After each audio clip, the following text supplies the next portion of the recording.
Hello, I'm going to talk now about another method for calculating runoff.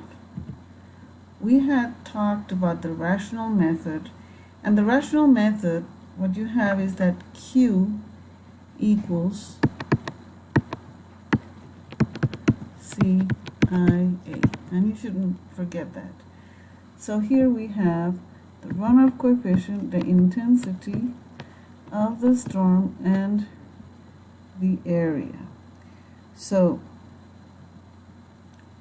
whenever the duration of the storm that you use, because you have to look at the intensity for different durations of the storm, so whenever you use a duration of the storm equal to the time of concentration, that's when you're calculating the peak runoff. Now we're going to calculate excess runoff. So it would be the excess runoff under any circumstance for any type of storm. So we use the curve number by the National Resource Conservation Service. That used to be the Soil Conservation Service. And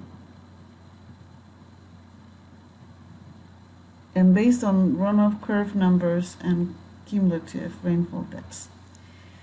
So the curve number is a Bayesian parameter with a range between 0 and 10. It's equivalent to the runoff coefficient, but in this case, the curve number is not just a function of the type of land cover, but it's also a function of the antecedent moisture condition, hydrologic soil group, soil cover type condition, and percent of impervious areas in the watershed.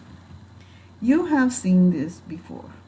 You have seen this table that talks about the antecedent moisture condition 1, 2, and 3, and soils A through D. So A has high infiltration and D has low infiltration. So the infiltration increases in this direction. And then here you have high moisture and low moisture. So we have it in this direction. So you have seen these numbers before, so you have to look for the curve number. We used the curve number before to calculate the time of concentration to be used for obtaining the intensity of the storm in order to calculate the peak flow. Here are some more curve number values that you can find in the book. And so how do we calculate the excess runoff? Well, you need these two equations, okay? So P is the rainfall in inches. So the units here are also very, very important.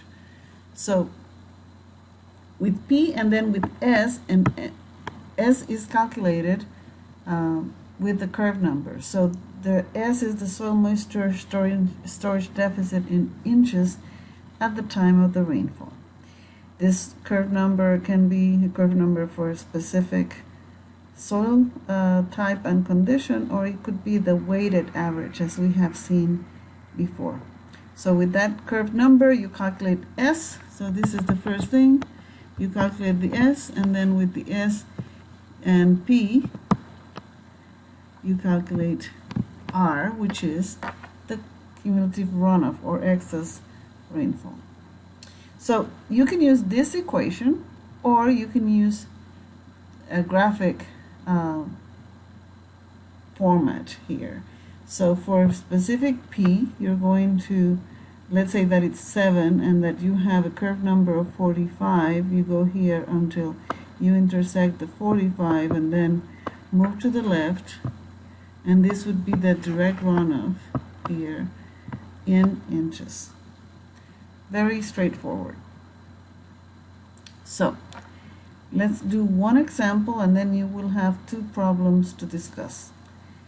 In a previous problem, a design rain event in northeast Illinois was determined to be 4.1 inches. So this is my P. Assuming the watershed in question was the completed 300-acre residential area with an average lot size of half-acre lots, all on hydrologic group C soils, what is the needed pond volume if all the runoff is to be retained. So what we're looking here is combining a couple of things, because I'm asking you for the needed pond volume. So what I'm telling you is that I have this watershed, and I'm going to have here a pond that is going to capture that excess runoff from the watershed, and that would be like in the lowest point, of course. So the total volume of runoff would be that R times the area, and of course you have to look at the appropriate units. So it's a volume, so it has to be you either have, if you have the area in acre and this is in inches, it can be acre inches or acre foot. Okay, so let's solve it. So the question was, first I need to calculate the curve number to answer the question of the total volume in that watershed that will be retained in a pond.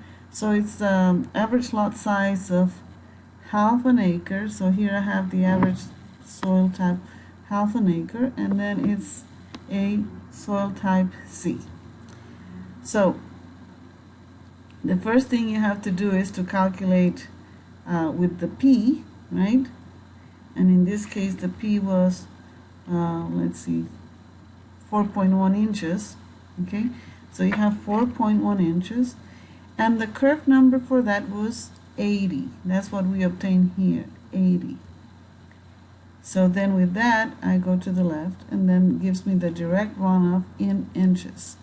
So from the table, the curve number for that hydrologic group C was 80. Using the graph with 4 inches, this is the P. Okay, I obtained the runoff depth of 2.1. So the volume then is 300 acres times 2.1 inches, which is 630 acre inches. If I want in acre feet, I have to divide by 12. So that's